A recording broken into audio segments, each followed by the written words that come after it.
रात करीब 1 बजे मैं सोने गया था। कमरे की लाइट बंद थी। फोन साइड में रखा हुआ था। बाहर कहीं दूर कुत्तों के भौंकने की हल्की सी आवाज आ रही थी, लेकिन नींद नहीं आ रही थी। ऐसा नहीं था कि कोई बड़ी परेशानी चल रही थी, न कोई फाइनेंशियल क्राइसिस, न कोई करियर इमरजेंसी, न ही भविष्य को लेकर कोई बड़ा डर। फिर भी दिमाग बंद होने का नाम नहीं ले रहा था। और तभी एक छोटा सा सवाल अचानक सामने आकर खड़ा हो गया। अगर मेरी जिंदगी को मेरे बड़े फैसलों से ज्यादा मेरी रोज की छोटी छोटी मानसिक आदतें चला रही हों तो? पहली नजर में यह सवाल बहुत खास नहीं लगता, लेकिन जितना मैं इसके बारे में सोचता गया उतना ही ये अनकंफर्टेबल होता गया। क्योंकि सच कहूं तो मुझे याद नहीं कि पिछले कुछ सालों में मैंने खुद से रोज क्या क्या कहा है। लेकिन इतना जरूर पता है कि हम सब दिन भर अपने दिमाग के अंदर किसी न किसी बातचीत में लगे रहते हैं।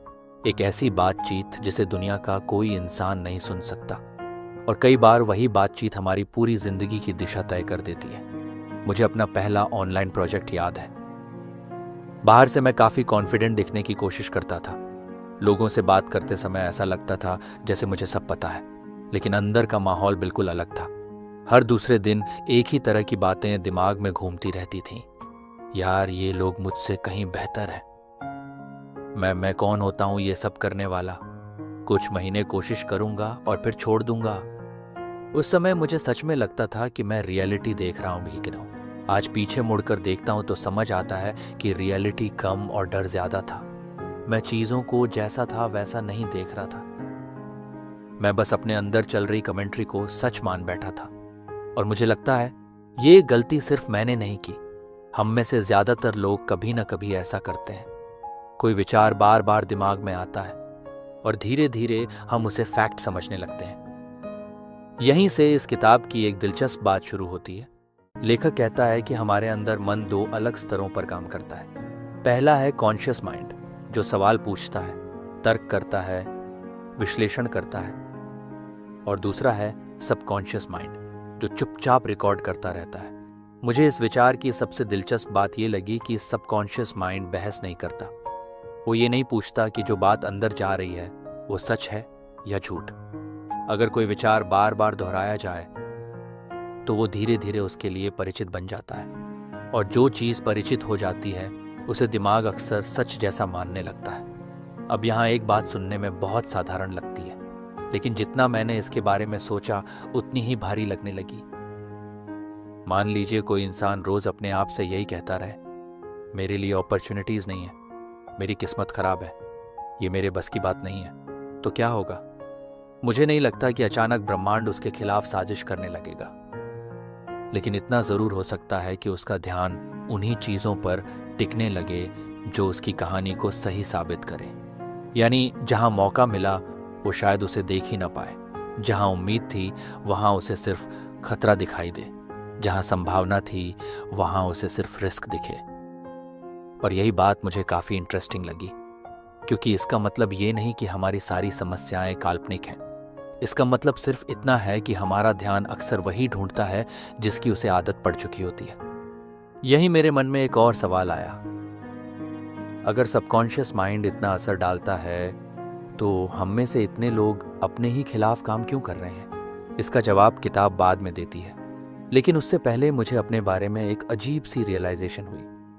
हम अपने घर का दरवाजा किसी अजनबी के लिए खुला नहीं छोड़ते, लेकिन अपने दिमाग का दरवाजा वो लगभग पूरे दिन खुला रहता है। सुबह आंख खुलते ही फोन हाथ में आ जाता है। Instagram, YouTube, news, WhatsApp, LinkedIn, फिर कंपैरिजन, फिर ओपिनियंस, फिर किसी की सफलता, फिर किसी की असफलता, और देखते ही देखते पूरा दिन निकल जाता है।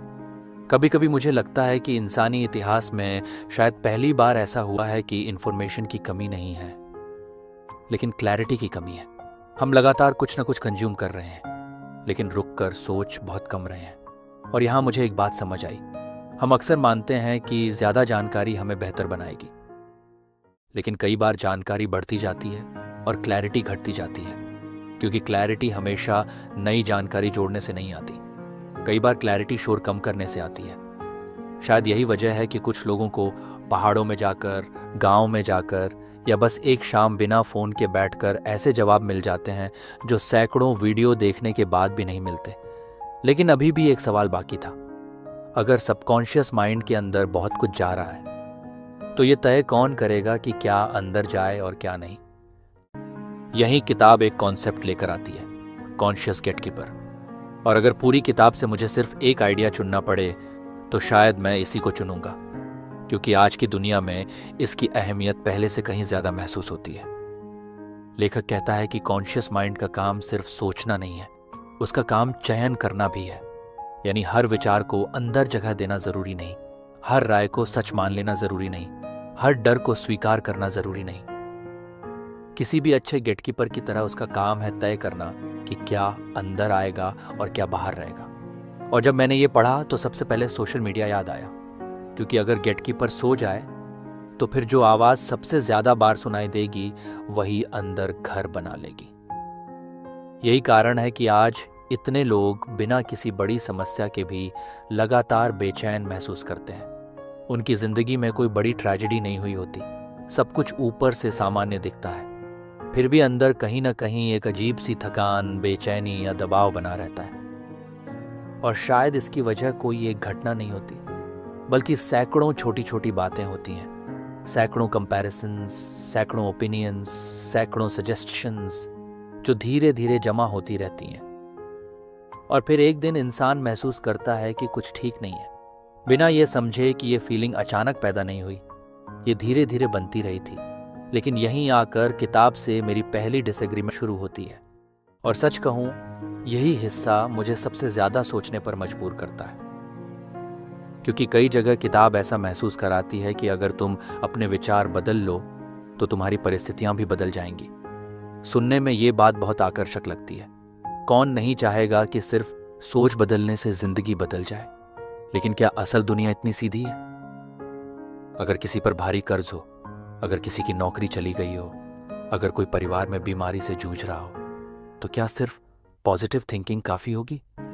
यही मुझे लगा कि सेल्फ हेल्प की दुनिया कभी कभी वास्तविकता को जरूरत से ज्यादा सरल बना देती है। और शायद इसी वजह से बहुत लोग सालों तक अफर्मेशंस दोहराते रहते हैं, लेकिन परिणाम नहीं बदलते। फिर मेरे मन में एक सवाल आया, अगर सिर्फ सोच बदलना काफी नहीं है तो सोच की असली भूमिका क्या है? यहीं मुझे एक ऐसा उदाहरण याद आया जिसने पूरी बात को देखने का मेरा नजरिया बदल दिया। और शायद इसी उदाहरण में इस किताब की सबसे प्रैक्टिकल सीख छिपी हुई है। मान लीजिए दो लोग एक ही इंटरव्यू देने जा रहे हैं। दोनों की क्वालिफिकेशन लगभग बराबर है, दोनों ने तैयारी भी की है, लेकिन पिछले कुछ हफ्तों से पहले इंसान के दिमाग में एक ही कहानी चल रही है, मुझसे नहीं होगा, मैं इंटरव्यू में हमेशा गड़बड़ कर देता हूं, बाकी लोग मुझसे बेहतर हैं। अब सोचिए, इंटरव्यू वाले दिन वो कमरे में किस मानसिक स्थिति के साथ प्रवेश करेगा? हो सकता है कि वो शुरुआत से ही थोड़ा डरा हुआ हो, जवाब देते समय खुद पर भरोसा कम दिखे, अपनी बात पूरी तरह रखने से पहले ही रुक जाए, या हर जवाब के बाद मन ही मन सोचे कि शायद उसने गलत बोल दिया। फिर अगर उसे रिजेक्शन मिल जाए तो उसका पुराना विश्वास और मजबूत हो जाएगा। वो कहेगा, देखा, मुझे पहले से पता था। लेकिन यहां एक दिलचस्प बात छिपी हुई है। हो सकता है रिजेक्शन की वजह सिर्फ किस्मत ना हो सकता है उसका व्यवहार धीरे धीरे उसी विश्वास के हिसाब से बदल गया हो जिसे वो कई दिनों से दोहरा रहा था। और यहीं मुझे इस किताब की एक बात सबसे प्रैक्टिकल लगी। किताब पढ़ने से पहले मुझे लगता था कि बिलीफ सीधे रिजल्ट बनाता है। अब मुझे लगता है कि बिलीफ पहले बिहेवियर को प्रभावित करता है, बिहेवियर डिसीजंस को प्रभावित करता है, और डिसीजंस धीरे धीरे रिजल्ट्स बनाते हैं। लेकिन हम में से ज्यादातर लोग सिर्फ आखिरी रिजल्ट देखते हैं, बीच की पूरी कहानी हमारी नजर से छूट जाती है। यहीं एक और सवाल खड़ा होता है, अगर बिलीफ्स इतने महत्वपूर्ण हैं तो क्या हमें हर समय पॉजिटिव ही रहना चाहिए? क्या हमें हर परिस्थिति में खुद से बस अच्छी अच्छी बातें ही करनी चाहिए?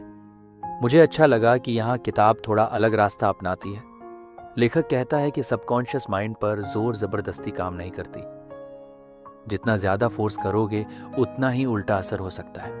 और अगर मैं अपनी जिंदगी की तरफ देखूं तो मुझे इसमें काफी सच्चाई दिखाई देती है। कभी ऐसा हुआ है कि आपको नींद नहीं आ रही हो और आप खुद को बार बार कह रहे हो, अब तो सो जाना चाहिए, अब तो सो जाना चाहिए, लेकिन जितना ज्यादा कोशिश करते हैं उतनी ही नींद दूर भागती लगती है। या कभी किसी का नाम याद करने की कोशिश की हो? जितना जोर लगाते हैं उतना याद नहीं आता, फिर अचानक किसी और काम में लग जाते हैं और कुछ देर बाद वही नाम खुद ब खुद याद आ जाता है। मुझे लगता है कि गोल्स और कॉन्फिडेंस के साथ भी कुछ ऐसा ही होता है। कई लोग पूरे दिन खुद को समझाने की कोशिश करते रहते हैं, मैं कॉन्फिडेंट हूं, मैं कॉन्फिडेंट हूं, मैं कॉन्फिडेंट हूं, लेकिन अंदर कहीं एक छोटी सी आवाज लगातार कह रही होती है, नहीं, तुम नहीं हो। और समस्या ये है कि हमारा ध्यान अक्सर उसी आवाज पर चला जाता है। यही लेखक लॉ ऑफ रिवर्स एफर्ट की बात करता है। मतलब कई बार जिस चीज को हम जितना ज्यादा पकड़ने की कोशिश करते हैं वो उतनी ही दूर जाती महसूस होती है। इसलिए मुझे लगता है कि पॉजिटिव थिंकिंग को लेकर सबसे बड़ी गलतफहमी यही है। पॉजिटिव थिंकिंग का मतलब खुद को धोखा देना नहीं है। पॉजिटिव थिंकिंग का मतलब ये भी नहीं है कि समस्याएं हैं ही नहीं। असल बात शायद इतनी सी है कि डर को पूरी कहानी लिखने मत दो। डर की बात सुनो, लेकिन फैसला सिर्फ डर के आधार पर मत करो, क्योंकि डर चेतावनी दे सकता है, लेकिन पूरी जिंदगी की स्टीयरिंग उसके हाथ में देना शायद ठीक नहीं। और यहां मुझे एक बहुत फेमिलियर इंडियन सिचुएशन याद आती है। शायद आपने भी अपने आसपास देखी होगी। कोई यूट्यूब चैनल शुरू करना चाहता है, लेकिन सोचता रहता है लोग क्या कहेंगे। कोई नौकरी छोड़कर कुछ नया करना चाहता है, लेकिन मोहल्ले वालों की राय उसके फैसले से बड़ी हो जाती है। कोई 30 या 35 की उम्र में नया करियर शुरू करना चाहता है, लेकिन उसे लगता है कि अब बहुत देर हो चुकी है। धीरे धीरे बाहर की आवाजें अंदर की आवाज बन जाती हैं। फिर एक समय ऐसा आता है जब लोग कुछ कह भी नहीं रहे होते, लेकिन इंसान खुद ही रुक जाता है, क्योंकि अब रोकने वाला कोई और नहीं होता। रोकने वाला उसके अंदर बैठ चुका होता है। ये रियलाइजेशन मेरे लिए थोड़ा अनकंफर्टेबल था, क्योंकि इसका मतलब है कि हमारी कुछ सीमाएं असली दुनिया में नहीं होती, वो हमारे मन के अंदर बनी होती हैं। लेकिन अब मैं आपको किताब की एक ऐसी बात बताना चाहता हूं जिसने मुझे सबसे ज्यादा क्यूरियस किया। सोने से ठीक पहले का समय। लेखक बार बार इस बात पर जोर देता है कि सोने से पहले हमारा कॉन्शियस माइंड थोड़ा शांत होने लगता है, और उस समय जो विचार हम अपने साथ लेकर जाते हैं उनका असर गहरा हो सकता है। पहली बार पढ़ा तो मुझे ये थोड़ा अजीब लगा, लेकिन बाद में मैंने सोचा, दिन भर तो दिमाग लगातार किसी न किसी शोर में उलझा रहता है। शायद रात का वही समय होता है जब पहली बार वो सच में सुन पाता है। मैंने कोई बड़ा एक्सपेरिमेंट नहीं किया, न कोई फैंसी रूटीन बनाई, बस एक छोटा सा बदलाव किया। कुछ दिनों तक सोने से पहले रील्स देखना बंद कर दिया। कोई मोटिवेशन वीडियो नहीं, कोई ब्रेकिंग न्यूज़ नहीं, बस 5 मिनट शांति और एक छोटा सा सवाल, आज पूरे दिन मैंने अपने दिमाग के अंदर क्या जाने दिया। सच बताऊं, कोई चमत्कार नहीं हुआ। अगली सुबह उठकर मेरी जिंदगी पूरी तरह नहीं बदल गई, लेकिन एक बदलाव जरूर महसूस हुआ। दिमाग थोड़ा कम भरा हुआ लगने लगा, जैसे बैकग्राउंड में लगातार बज रहा कोई शोर धीरे धीरे कम हो गया हो। और शायद यहीं इस किताब की सबसे प्रैक्टिकल वैल्यू छिपी हुई है। मेरी समझ में सबकॉन्शियस माइंड का मतलब कोई जादुई शक्ति नहीं है। कम से कम मैं इसे उस तरह नहीं देखता। मुझे ये ज्यादा एक पैटर्न बिल्डिंग सिस्टम जैसा लगता है। जिस सोच को आप रोज जगह देते हैं वही धीरे धीरे मजबूत होने लगती है। अगर हर दिन डर को सुनोगे तो डर की आवाज ऊंची होती जाएगी। अगर हर दिन तुलना करोगे तो तुलना आदत बन जाएगी। और अगर उम्मीद को जगह दोगे तो उम्मीद भी धीरे धीरे मजबूत होगी। लेकिन फिर भी यही मैं किताब से पूरी तरह सहमत नहीं हो पाता, क्योंकि जिंदगी सिर्फ पैटर्न्स की कहानी नहीं है। जिंदगी में सर्कमस्टेंसेस भी हैं, टाइमिंग भी है, लक भी है, रिसोर्सेज भी हैं। अगर माइंडसेट ही सब कुछ होता तो दुनिया के सबसे पॉजिटिव लोग हमेशा सबसे सफल होते। लेकिन हम जानते हैं कि वास्तविकता इससे कहीं ज्यादा जटिल है। मैंने ऐसे लोगों को देखा है जो मेहनती हैं, ईमानदार हैं, आशावादी हैं, फिर भी संघर्ष कर रहे हैं। और मैंने ऐसे लोगों को भी देखा है जिन्हें सही समय पर सही अवसर मिल गया।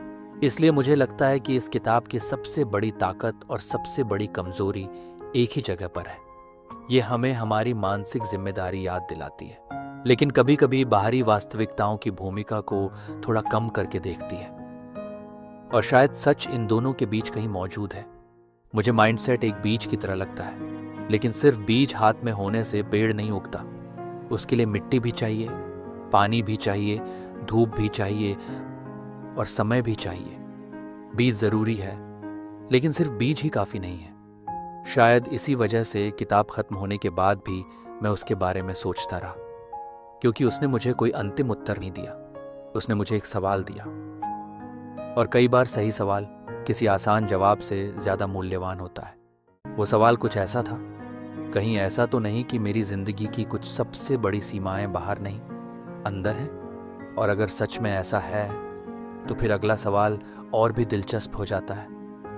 मेरे कौन से विचार वास्तव में मेरे अपने हैं, और कौन से वो हैं जिन्हें मैंने सालों पहले किसी और से उधार लिया था और बिना जांचे परखे सच मान लिया? मेरे पास इसका कोई अंतिम जवाब नहीं है, शायद किसी के पास नहीं है। लेकिन आज रात जब आप सोने जाएं, तो एक बार खुद से यह सवाल जरूर पूछिएगा, जो आवाज पूरे दिन मेरे दिमाग में चलती रहती है, क्या वो सच में मेरी अपनी आवाज है, या मैं अब तक किसी और की कही हुई बातों के साथ जी रहा हूं? हो सकता है जवाब तुरंत न मिले, लेकिन कई बार बदलाव की शुरुआत जवाब से नहीं, सही सवाल से होती है।